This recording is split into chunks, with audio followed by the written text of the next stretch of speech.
우리 주 예수 그리스도의 이름으로 기도드립니다. 아멘. 하나님의 말씀 함께 봉독하겠습니다. 창세기 4장 16절에서 22절까지만 우리 한 절씩 교독하겠습니다. 창세기 4장 16절에서 22절까지만 한 절씩 교독하시고 5장 말씀은 설교 중에 같이 한 번 더 찾아보도록 하겠습니다. 창세기 4장 16절에서 22절, 제가 16절 먼저 봉독합니다. 가인이 여호와 앞을 떠나서 에덴 동쪽 놋 땅에 거주하더니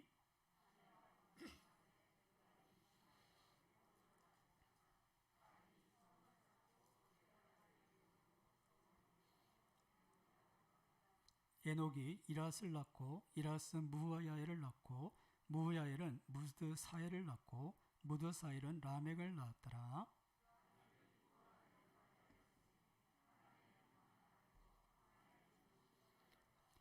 아달은 야발을 낳았으니 그는 장막에 거주하며 가축을 치는 자의 조상이 되었고,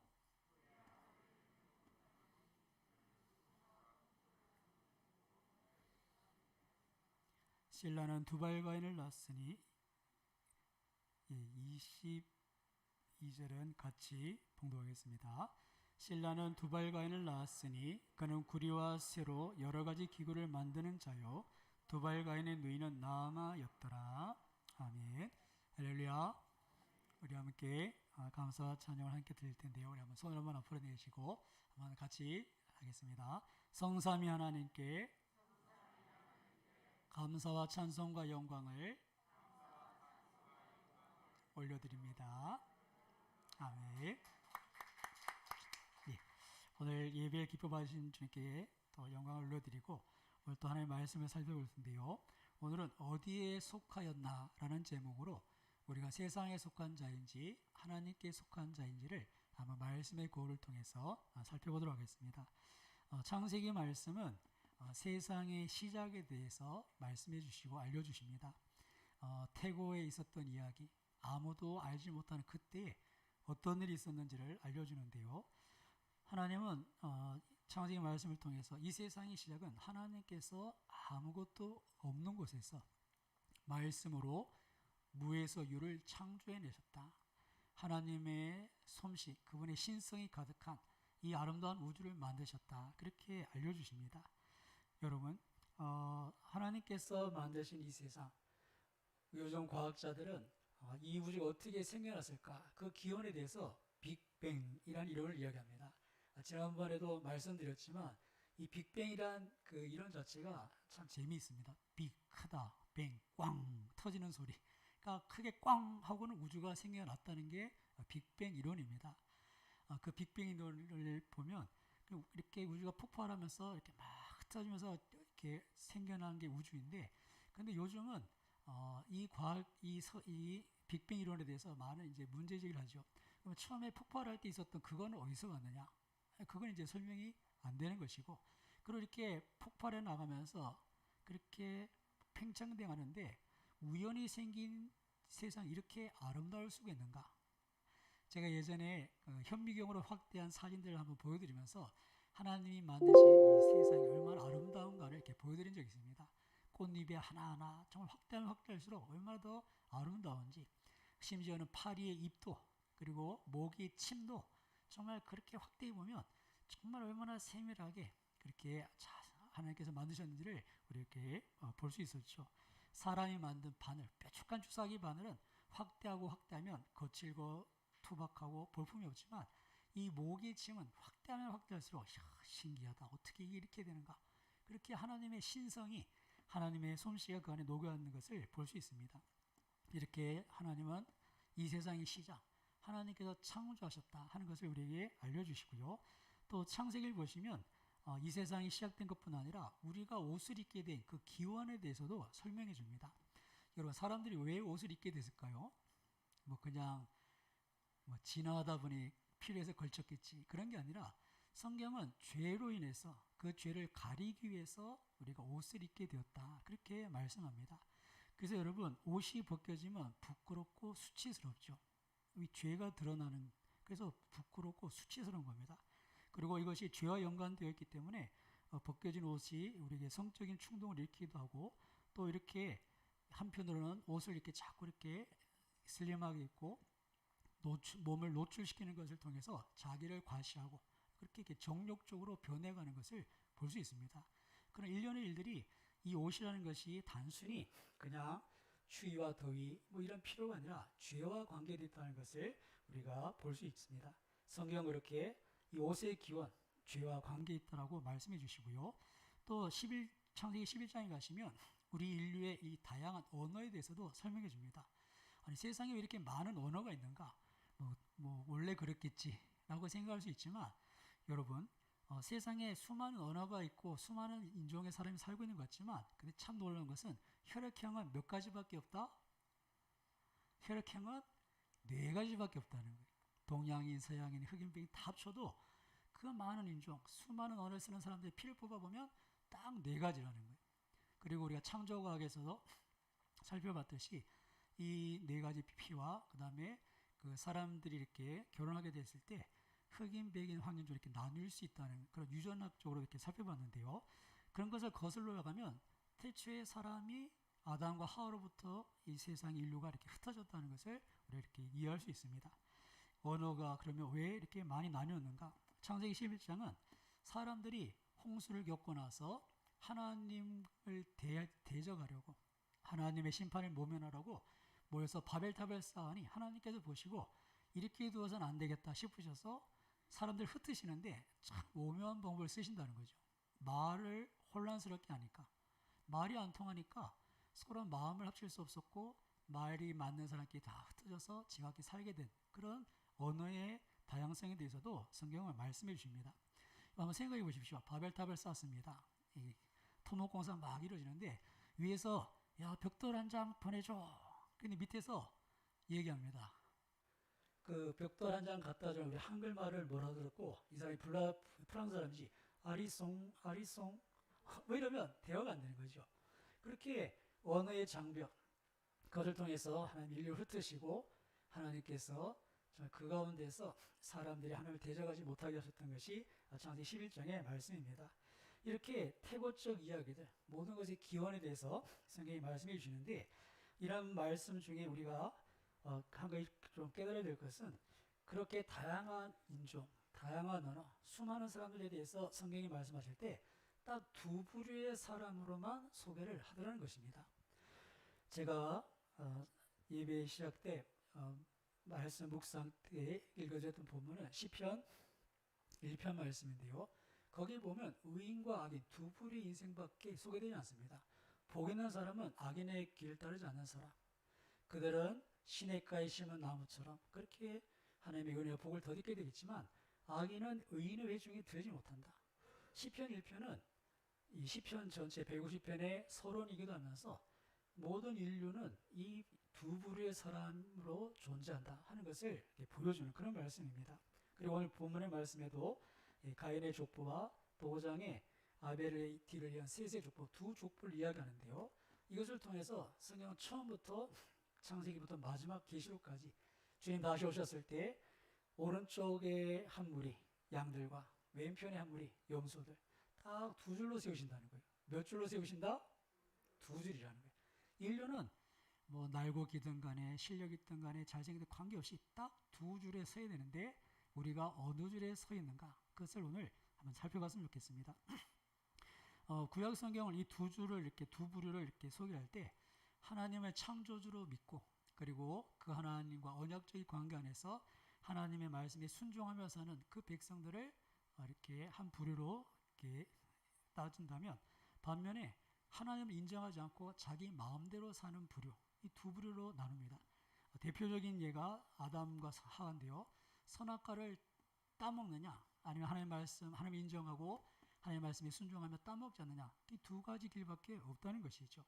신약적으로 보면 내가 죄인인 것을 깨닫고 예수님께서 나를 위해 십자가에 죽으신 그 죽음이 나를 위한 죽음이라는 것을 인정하고 예수님을 영접하는 한 부류가 있는가 하면, 그것과 상관없이 예수님을 배척하는 또 다른 한 부류, 이 두 부류밖에 없는 것을 볼 수 있는데요. 그렇다면 그 불의 특징이 뭔지, 우리가 어느 불에 속했는지 한번 오늘 본문의 말씀을 통해서 살펴보도록 하겠습니다. 먼저 이 가인의 족보를 중심으로 한번 살펴볼 텐데요. 먼저 세상에 속한 사람들의 특징을 한번 보면 첫 번째는 하나님을 떠나서 자기 마음대로 사는 사람들이다 하는 것을 알 수 있습니다. 우리 4장 16절을 한번 같이 봉독해 보겠습니다. 4장 16절입니다. 가인이 여호와 앞을 떠나서 에덴 동쪽 놋 땅에 거주하더니 아멘. 19절도 한번 봉독합니다. 19절입니다. 라멕이 두 아내를 맞이하였으니 하나의 이름은 아다요 하나의 이름은 실라였더라. 아멘. 23절도 같이 한번 봉독합니다. 라멕이 아내들에게 이르되 아다와 실라여 내 목소리를 들으라. 라멕의 아내들이여 내 말을 들으라. 나의 상처로 말미암아 내가 사람을 죽였고 나의 상함으로 말미암아 소년을 죽였도다. 아멘. 예, 이 가인의 족보를 먼저 소개하는데요.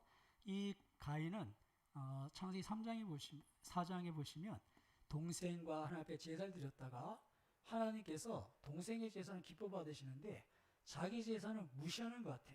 그래서 하나님한테 덤벼들지 못하고 화가 나서 동생을 돌로 쳐 죽인 그런 사람입니다. 자, 그러니까 하나님께 찾아오셔서 네가 왜 동생을 쳐 죽였느냐 했을 때 여러분 아담과 하와는 하나님께서 찾아오셔서 아담아 네가 어디 있느냐 그랬을 때 자기가 죄인 걸 인정했어요. 그래서 그 죄가 인정이 되고 이렇게 핑계만 댔었는데 가인은 아예 죄를 지은 걸 인정하지 않습니다. 하나님 내가 동생 돌보는 사람입니까? 굉장히 뻔뻔해지죠. 그리고는 하나님 앞을 떠나버립니다. 오늘 본문 16절이죠. 가인이 여호와 앞을 떠나서 이렇게 자신의 죄를 인정하고 하나님의 그 뜻을 이렇게 순복해야 되는데 이제 하나님을 거부하는 거예요. 그리고는 하나님을 떠나게 된 인생. 이것이 세상에 속한 사람의 특징입니다. 여러분 19절에 보시면 더 나가서 자기 뜻대로 사는 자기 마음대로 사는 사람의 모습을 더 정확히 보여주는데요. 가인의 후손 중에 라멕이라는 사람이 있습니다. 근데 이 라멕을 보면 두 아내를 맞이하였다 그렇게 되어 있어요. 하나님께서는 천지를 창조하실 때 남자와 여자 한 몸을 이루어서 한 가정을 이루게 하신 줄 믿습니다. 하나님은 이 이혼이라 이런 것에 대해서 하나님이 짝지어준 걸 나눌 수 없다. 하나님은 처음부터 한 남자 한 여자를 해서 가정을 이룰 계획을 가지고 계셨다. 그래서 하나님께서 이 결혼에 대해서 이혼하는 것에 대해서 하나님은 어떻게 말씀하시냐면 만약에 이혼해서 다른 데 장가가거나 시집가면 이건 간음한 거다. 그렇게 말씀하십니다. 왜냐하면 하나님께서 짝지어진 것을 인위적으로 내 마음대로 갈라서는 것 그걸 악하게 보시는데 근데 이 라멕을 보면 두 아내를 맞습니다. 이것도 하나님의 창조에 원래 맞지 않는 거죠. 두 아내를 맞는 거 성경 읽으시면서 좀 이상하다는 생각을 하셨나요? 요즘은 워낙 이혼도 재혼도 빈번한 시대라서 그런데 하나님께서는 한 사람 한 남자 한 여자 그렇게 가정을 이루기 원하신다는 것을 잊지 마시고 두 아내를 얻었다. 일부다 체제가 이제 시행이 되는데 이것이 하나님 보시기에 악하다는 것이죠. 자기의 마음대로 이 여자 좋고 저 여자 좋고 이거는 하나님 보시기에 악한 것입니다. 그리고 세상에 속한 사람들은 하나님의 뜻과 관계없이 하나님은 한 남자 한 여자 결혼해서 아름답게 살기를 원하시는데 뭐 내 마음대로 살래 이 여자 좋아 이제 좀 실적나 저 남자 좋아 이런 것은 죄로부터 기원한다는 것을 잊지 마셔야 합니다. 그렇게 라멕이라는 사람은 두 아내를 만났는데 저 뒤에 23절을 보시면 어느 정도까지 사람이 악해지는가 23절에 보시면 라멕이 두 아내에게 이야기합니다. 내 말을 들으라 나의 상처로 말미암아 누군가 자신을 이렇게 괴롭히면 내가 사람을 죽였고 그러니까 내가 두고 볼 수 없다는 거죠. 나를 조금 해롭겠다고 그 사람을 죽여버리겠다. 이것을 자랑스럽게 이해하는 아까도 말씀드렸지만 아담과 하와는 죄를 지었을 때 인정했는데 그냥 가인은 인정하지 않고 도망가 버렸는데 라멕은 오히려 하나님 앞에 죄 지은 걸 자랑하면서 그렇게 얘기합니다.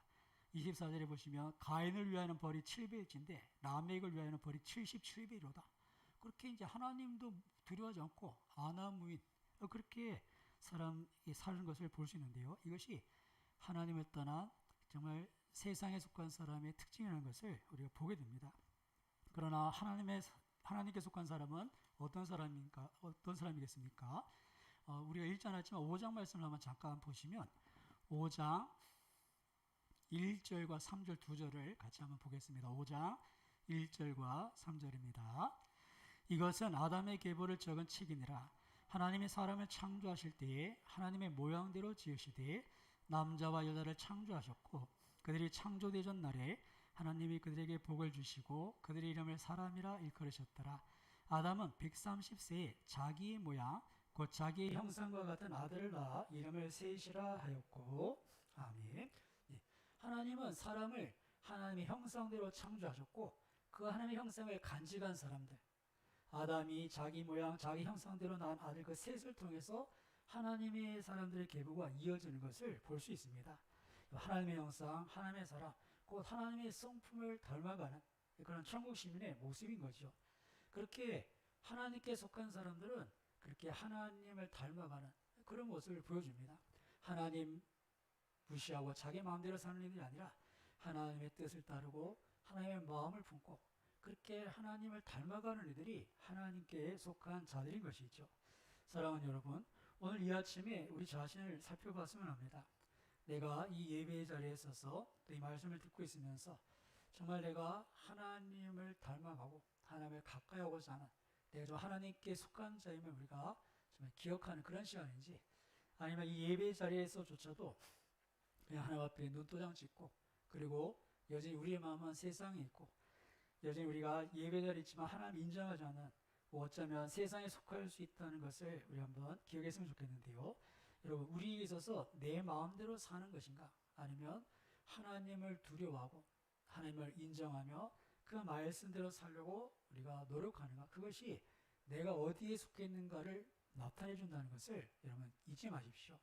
내가 아무리 정말 이렇게 주일날 예배자리에 있더라도 또 내가 사람들에게는 내가 그리스도인이라 이야기를 한다고 해도 내가 하나님을 인정하지 않고 그리고 하나님의 말씀대로 살기보다 여기는 내 마음대로 살고 있다면 하나님이 뭐라고 말씀하셔도 그래도 그건 아니야 라고 내가 그 말씀마저 무시하고 있다면 우리가 하나님께 속한 자가 아니라 세상에 속한 자라는 것을 여러분 깨달으시고, 둘째 아들 집 나간 탕자가 스스로 돌이켜 아버지의 집을 찾았던 것 같이 다시 하나님께로 마음을 돌이키는 그런 저 여러분 되시기를 주님의 이름으로 축원합니다.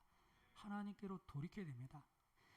둘째로 세상에 속한 사람의 특징은, 먼저는 하나님의 뜻을 쫓지 않고 하나님을 떠나서 자기 마음대로 사는 사람이었다면, 두 번째 특징은 자기 힘과 능력을 믿으며 사는 사람들입니다. 내 힘을, 내 능력을 가지고 살아가는 이들이죠. 4장 19절에서 22절 말씀을 같이 한번 다시 읽어보겠습니다. 4장 19절에서 22절입니다. 라멕이 두 아내를 맞이하였으니 하나의 이름은 아다요 하나의 이름은 실라였더라.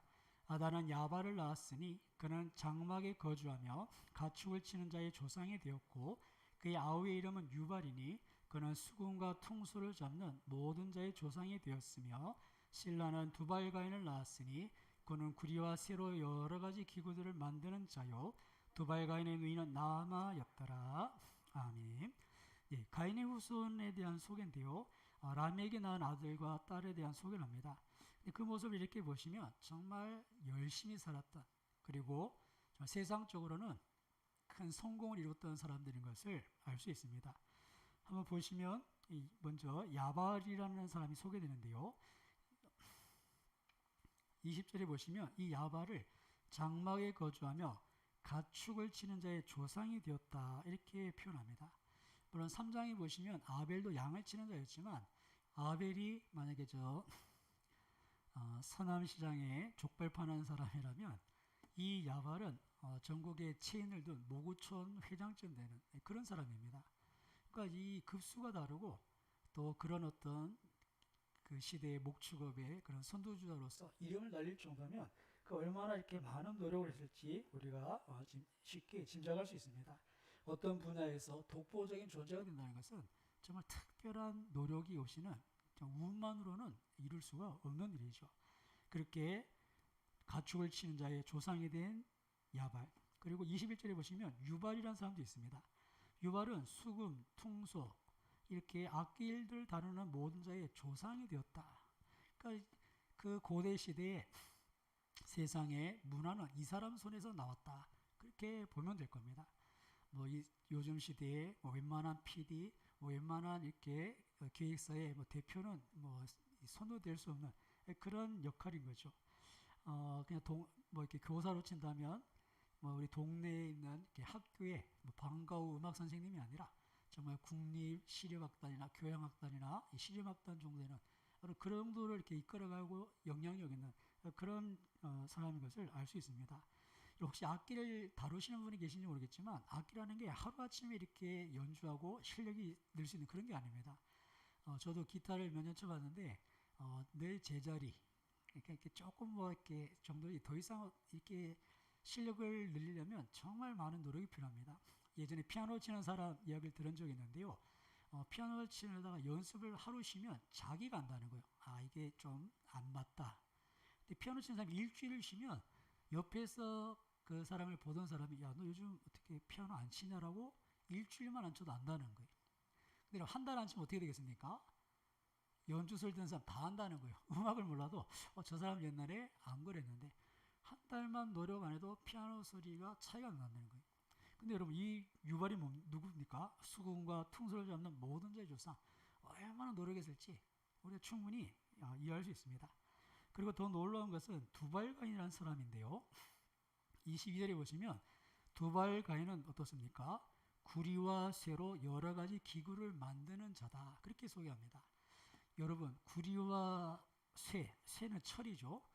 자세히 생각해 보시면 우리나라 역사를 이렇게 더듬어 갈 때 청동기 시대를 주전 1000년 정도로 봅니다. 그리고 철기 시대는 주 300년에서 주전 300년에서 주 300년 그때를 철기로 보거든요. 그러니까 이제 주전 1000년 그러니까 지금부터 3000년 전쯤에 우리나라 이제 청동기 이 시대가 열렸다 이렇게 보는데 이 창세기가 쓰였던 시대 모세 시대만 해도 벌써 주전 1400년 됩니다. 그러니까 지금으로부터 3400년 전이고 그리고 이 두발가인이라는 사람은 이 고대의 그 아브라함이라는 족장이 오기 전까지 거의 한 1000년 전쯤의 사람을 이렇게 보면 한 600년, 1000년 정도 사람을 보면 적어도 우리나라의 청동기보다 1000년 넘어 한 2000년 가까이 전에 이 사람 손에서 이 청동 제품이 게다가 철기가 다뤄졌다는 거예요. 그러니까 이 두발가인이라는 사람은 그냥 동네에 이렇게 대장간 이렇게 장인이구나 이런 정도가 아니라 지금으로부터면 최첨단 과학기술자 신소재를 개발하고 정말 어느 누구도 비빌 수 없는 그만의 독보적인 자를 갖춘 사람이 두발가인입니다. 게다가 그 누이 나아마라는 딸도 있는데요. 이 나아마는 정말 이렇게 아름다운 이름 뜻 자체가 그렇습니다. 정말 이 집안 자체를 쭉 보면 누가 봐도 정말 야 어떻게 이런 집안이 있나 정말 우리가 흠모할 만한 우리 애들도 저만 했으면 뭐 그런 집일 수 있습니다. 그들은 그렇게 이렇게 유발도 야발도 두발가인도 자신의 노력과 힘으로 정말 큰 일을 이뤄낸 그런 사람이죠. 근데 여러분 하나님께 속한 자들은 우리의 열심으로만 사는 자들이 아니라는 것을 우리가 보게 됩니다. 하나님께서 늘 말씀하시기를 우리의 모든 일의 그 모든 성패는 하나님께 달렸고 하나님께 속한 사람은 그 하나님을 의지하고 그 하나님의 은혜로 사는 것이다. 그렇게 말씀을 하시더라는 것이죠. 그래서 시편 127편은 이렇게 말씀하시는데요. 시편 127편 1절 2절 한번 같이 잠시 한번 살펴보겠습니다. 시편 127편 1절과 2절입니다. 구약성경 898페이지입니다. 시편 127편 1절과 2절.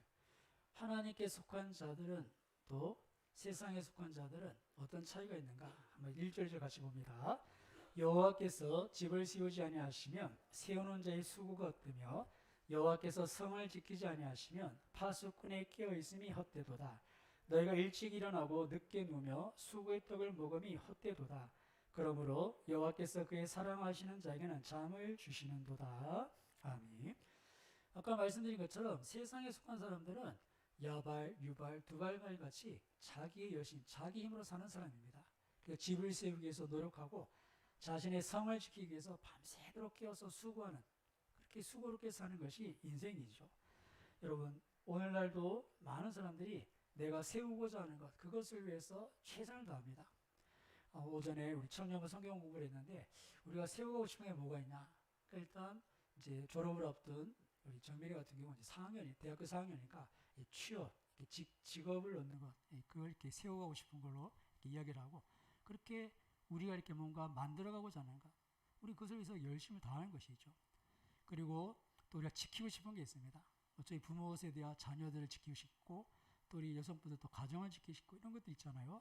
근데 여러분, 세상에 속한 사람들은 그것을 위해서 수고하고 노력을 하겠지만, 하나님께 속한 자들은 내 수고보다, 내 노력보다 하나님의 은혜, 하나님께서 계셔야 한다 하는 것을 믿고 따르는 사람들이 하나님께 속한 자인 것입니다.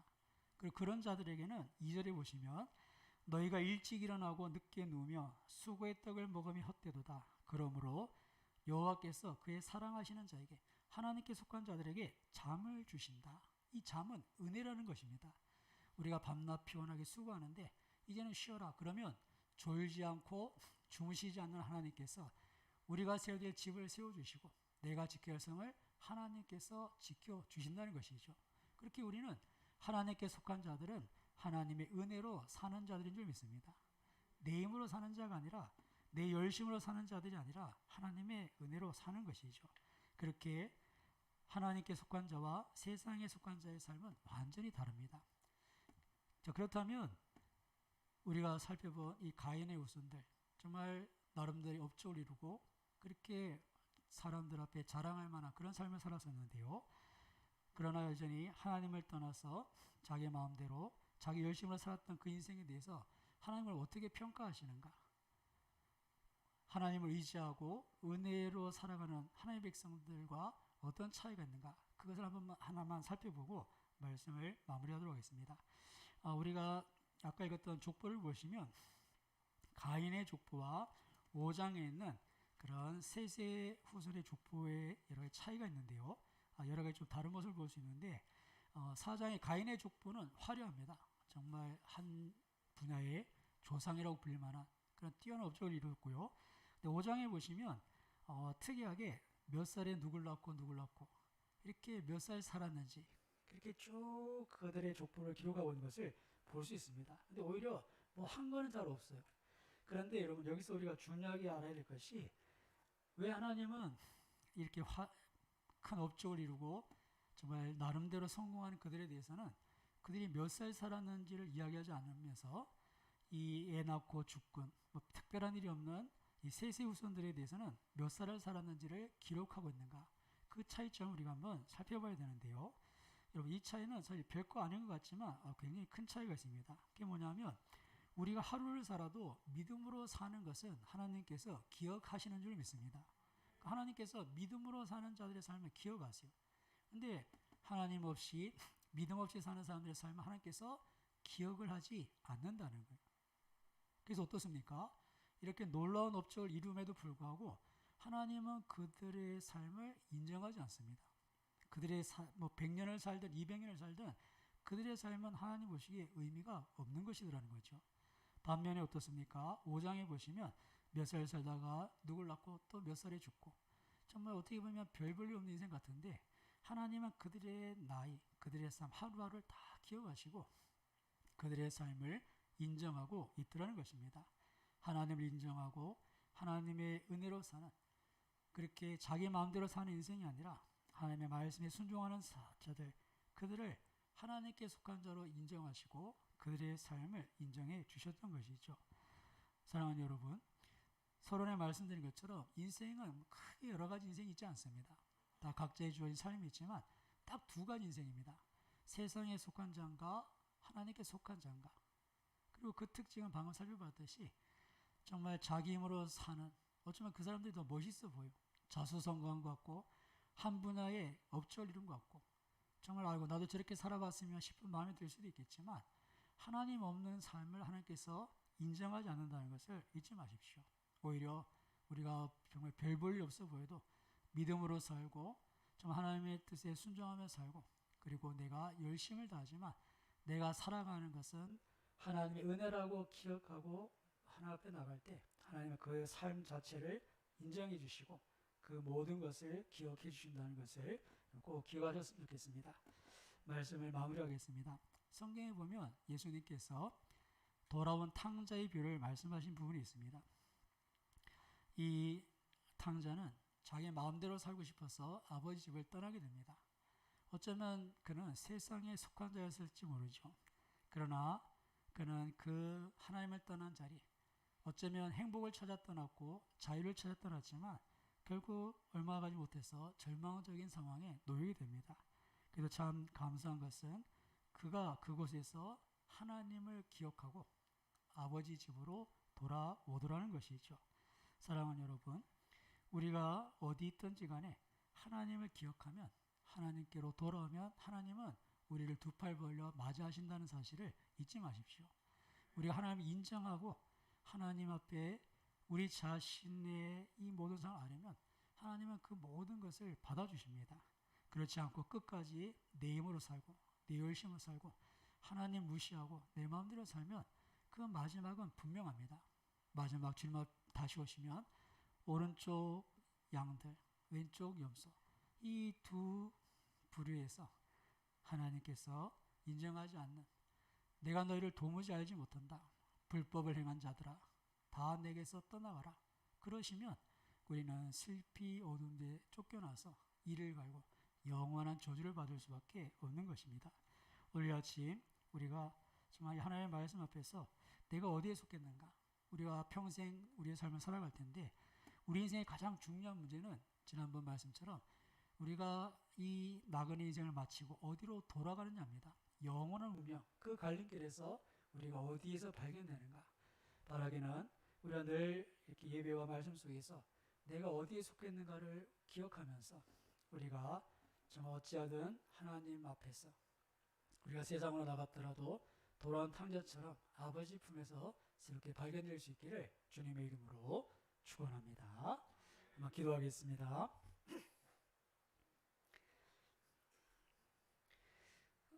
우리가 이 자리에 앉아있는 것만으로 만족하지 않았으면 합니다. 하나님을 알지 못하면 하나님도 우리를 기억하지 않으십니다. 정말 감사하게도 우리가 하나님 없다 할 때 우리를 찾아오셔서 우리의 마음을 두드려 주시고 또 하나님 앞에 나갈 기회를 주셨다면 그 기회를 절대 놓치지 마십시오. 우리가 이 땅에 사는 동안 세상에 속한 자가 되어 하나님 앞에 설지 아니면 하나님께 속한 자가 되어 그 보좌 앞에 설지, 그것은 우리의 의지의 결정입니다. 우리가 하나님 주신 그 자유의지로 내가 하나님을 인정하고 그 하나님의 뜻에 순복하는 것, 내 의지로 해야 하는 일입니다. 이 시간 다시 한번 우리가 기도할 때 하나님 우리에게 주신 이 자유의 의지로 정말 이 세상이 어떻게 시작되는지, 그리고 내가 어디서 와서 어디로 가는지 그것에 대해서 분명한 답을 찾게 하시되 말씀 안에서 하나님 안에서 발견하여서 우리가 주님 안에서 발견되는 하나님께 속한 자 되도록 말씀을 생각하시고 행여나 아직도 내가 내 마음대로 살고 있다면, 하나님 인정하지 않고 내 열심으로 살고 있다면 돌이켜 하나님께로 나갈 수 있도록, 예수님의 십자가 앞에 무릎 꿇을 수 있도록 말씀을 생각하고 기도하시고 제가 한번 기도하겠습니다.